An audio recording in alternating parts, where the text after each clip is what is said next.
अस्सलाम वालेकुम जी। उम्मीद है कि आप सब खैरियत से होंगे। यार जैसे कि मैंने ना आप लोगों के लिए पहले वीडियो बनाई कि आप लोगों ने 12 के बाद क्या करना है, पढ़ना है, बिजनेस करना है। उसके बाद मैंने आप लोगों के लिए वीडियो बनाई कि अगर आप लोगों ने फैसला कर लिया पढ़ना है तो कहाँ पे पढ़ना है, किन इदारों से बचना है और किन इदारों की तरफ आप लोगों ने जाना है। उसके बाद है जी, पर आपने कोई इदारा चूज कर लिया, बेहतरीन यूनिवर्सिटी आप लोगों ने पसंद कर ली अपने लिए, तो भाई कौन सी फील्ड में जाना है। तो मैं आप लोगों को एक छोटी सी मिसाल देता हूँ। मैंने ना मैट्रिक में बायो की, ठीक है। उसके बाद एफ प्री इंजीनियरिंग की मैंने एफएससी में, ठीक है ना। उसके बाद मैं चला गया जी सॉफ्टवेयर इंजीनियरिंग की तरफ। बायो फिर प्री इंजीनियरिंग फिर सॉफ्टवेयर, कोई लॉजिक बनती है? नहीं ना बनती। तबाही होता है ना बंदा इस चीज से, तो मुझे वो छोड़नी पड़ी। तो भजन, अगर मैं मैट्रिक में कंप्यूटर रखता, उसके बाद आईसीएस करता, उसके बाद मैं सॉफ्टवेयर इंजीनियरिंग की तरफ जाता तो बेस्ट था, सीएस की तरफ जाता तो बेस्ट था, क्योंकि मुझे उसकी बेसिक पता होता कि भाई ये बेसिक है। जब मुझे उस चीज की बेसिक ही नहीं पता, कुछ चीज का पता ही नहीं है, तो आगे जाके मैंने फ्लॉप ही होना है। मैंने उसमें आगे सर्वाइव थोड़ी करना है।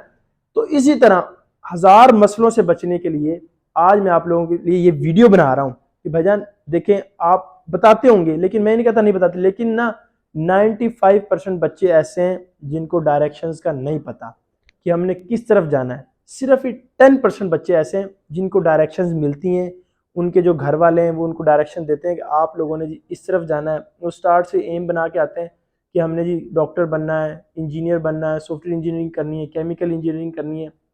सिर्फ 10% बच्चे हैं। 90% बच्चे ऐसे हैं जिनको नहीं पता, वो सिर्फ इस बेस पे पढ़ रहे होते हैं किसी भी तरफ चले जाएं। फर्ज कर लीजिए मैट्रिक में उन्होंने साइंस की है, उसके बाद जी वो शायद वो एफए कर रहे हैं, कोई इंजीनियरिंग कर रहा है। लेकिन मैं आप लोगों से कह रहा हूँ सही डायरेक्शन चूज करके चलें स्टार्ट से।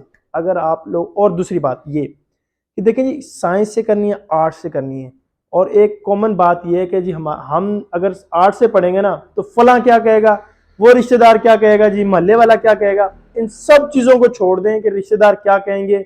जो आपका दिल करता है ना वो करें, आर्ट्स से पढ़ें बेशक से, लेकिन पढ़े जरूर, ठीक है यार। ये रिश्तेदार कोई भी कुछ भी नहीं देता किसी को, ये सिर्फ बातें करते हैं, ये बातें बनाने जो गई हैं, ठीक है ना। और अच्छे रिश्तेदार होते हैं ना वो तो बातें नहीं करते भाईजान, वो जो मर्जी कर ले। ये अगर कोई सर्वाइव नहीं भी कर सकता ना, वो उसकी हौसला अफजाई करते हैं, ना कि उसको बस दबा देते हैं जी ये नहीं कर सकता, ये नहीं कर सकता। हमने टॉपिक की तरफ आते हैं, हम हटना नहीं हमने अपने टॉपिक से। लेकिन अगर आपका इंटरेस्ट है ना जिस चीज में, उस फील्ड में आए। किस तरह? देखिए आप लोग चाहते हैं कि हमने डॉक्टर बनना है, तो बायो की डिग्री स्टार्ट से पकड़ ले, मैट्रिक से ही, और फिर चलते जाएं, ना कि फिर बायो की छोड़ किसी और फील्ड में चले जाएं। हाँ, अगर बदकिस्मती से एडमिशन नहीं होता फिर तो जाहिर सी बात है जाना ही जाना। लेकिन बाद की मुश्किलात को फेस करने से बेहतर है आप एक दो दिन की मुश्किलात बर्दाश्त कर लें। जैसे कि अगर आप लोगों का इंटरेस्ट है जी अब बीएस इंग्लिश में, या बीएस फिजिक्स में, बीएस मैथ में, अब हम सोचते हैं जी, हम पता क्या कहते हैं, हम कहते हैं जहां हमारा एडमिशन हो गया ना, हो जाए बस, किसी भी फील्ड में हो जाए, किसी यूनिवर्सिटी में, और कोई भी फील्ड हो हम पढ़ लेंगे। लेकिन मैं आप लोगों को बता रहा हूं कि जब आप एक फील्ड में आते हैं ना जिसमें आपका इंटरेस्ट नहीं होता, जिसका आपको बेसिक्स नहीं पता होती, तो उसमें आपको एक टाइम आपके ऊपर ऐसा आएगा, आपको लगेगा आप सर्वाइव ही नहीं कर सकते। कुछ बच्चे जो हिम्मत हार जाते हैं, जाहिर सी बात है वो यूनिवर्सिटी लेफ्ट कर देते हैं, छोड़ देते हैं। लेकिन वो बच्चे जो हिम्मत नहीं हारते, ठीक है, करते कोशिश करते रहते हैं, कोशिश करते हैं, वो डिग्री तो ले जाते हैं।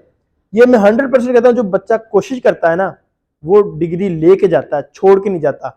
मेरी क्लास में 54 या 55 बच्चे थे, जिनमें से कुछ बच्चे ड्रॉप हुए हैं, लेकिन हिम्मत नहीं हारी। मैं आप लोगों को बता रहा हूँ, मुझे एक टाइम ऐसा था, शायद 6वें सेमेस्टर या 7वें सेमेस्टर, 6वें सेमेस्टर में, कि मुझे लग रहा था मैं सर्वाइव ही नहीं कर सकता। मेरे मिड में मार्क्स बिल्कुल थोड़े थोड़े थे, लेकिन कुछ दोस्त थे जिन्होंने हिम्मत दी कि यार छोड़ना नहीं है, कोशिश कर जिशान, कोशिश कर, हो जाएगा, सब कुछ हो जाएगा। तो हो गया अल्हम्दुलिल्लाह से, अल्हम्दुलिल्लाह से। मैंने सॉफ्टवेयर इंजीनियरिंग छोड़ी थी और मैं बीएस फिजिक्स में आया था। क्यों सॉफ्टवेयर इंजीनियरिंग छोड़ी थी? क्योंकि मेरी वो फील्ड ही नहीं थी, मेरी बेसिक ही क्लियर नहीं थी, इस वजह से मैंने वो छोड़ दी थी। और दूसरी बात, मजे की बात, बीएस फिजिक्स में भी मैं धक्के से आया था। बस मैंने ये सोचा था मेरा एडमिशन हो जाए, किसी यूनिवर्सिटी में एडमिशन हो जाए, ताकि मैं रिश्तेदारों और घर वालों के तानों से बच जाऊं। सिर्फ इस तानों की वजह से, तानों से बचने के लिए ना, मैंने कॉमसेट यूनिवर्सिटी में एडमिशन लिया था। इससे पहले मैंने उकाड़ा यूनिवर्सिटी चला गया था, लेकिन उधर उनकी लिस्ट ना लेट लगती है, उससे पहले कॉमसेट की लग जाती, तो फिर मैं इधर आ गया था। उनकी बाद में मुझे कॉल आई थी। मैं सिर्फ सर छुपाने के लिए ना, मुझे कि मैं तानों से बच जाऊं, मैंने एडमिशन लिया था बीएस फिजिक्स में। और अल्हम्दुलिल्लाह से सिर्फ आखिरी सेमेस्टर चल रहा है, और डिग्री लेके भी जाएंगे। खैर रिश्तेदारों को तो छोड़ दो ना, अब आप यार रिश्तेदारों की बातों में नहीं आना। अच्छे जो रिश्तेदार होते हैं ना, वो किसी को कभी कोई बात नहीं करता कि फलां का बच्चा ये कर रहा है, फलां का बच्चे ने आर्ट्स से किए, साइंस से किए। तो मेरा आप लोगों को सिर्फ और सिर्फ ये मशवरा है, अच्छी डिग्री में जाएं, पहले से चूज कर लें स्टार्ट से कि हमने इस डिग्री में जाना है, ठीक है ना। उसके बाद आप सर्वाइव कर सकते हैं अच्छे तरीके से। देखिए सर्वाइव आप कर जाएंगे, लेकिन मार्क्स कम होंगे उसका फ़ायदा नहीं होता, ठीक है। जब आपको पता होगा ना एक फील्ड है मेरी, मैं ये फेवरेट मेरी है, तो आप उसमें बहुत अच्छा परफॉर्म करेंगे और अच्छे मार्क्स लेंगे। तो इसी तरह की मज़ीद वीडियोस आप लोगों को मिलती रहेंगी, इंफॉर्मेटिव भी, और यूनिवर्सिटी के व्लॉग्स भी, डेली रूटीन के व्लॉग्स भी आप लोगों को मिलते रहेंगे। जैसे जो यूनिवर्सिटी में होता है वो भी आप लोगों को मिलता रहेगा, और इन्फॉर्मेटिव वीडियो भी, जैसे कि किसी यूनिवर्सिटी में एडमिशन ओपन हुआ है या कहीं पे कोई स्कॉलरशिप्स हैं, जीसी में, लाहौर यूनिवर्सिटी में, पंजाब यूनिवर्सिटी में, साइंस कॉलेज में, सुपीरियर यूनिवर्सिटी में, यूएमटी में, कॉमसर्ट में, उकाड़ा यूनिवर्सिटी में, तमाम की तमाम इंफॉर्मेशन आप लोगों को मेरे यूट्यूब चैनल पर मिलती रहेगी। इसी के साथ इजाज़त चाहता हूँ जी, अल्लाह हाफिज़।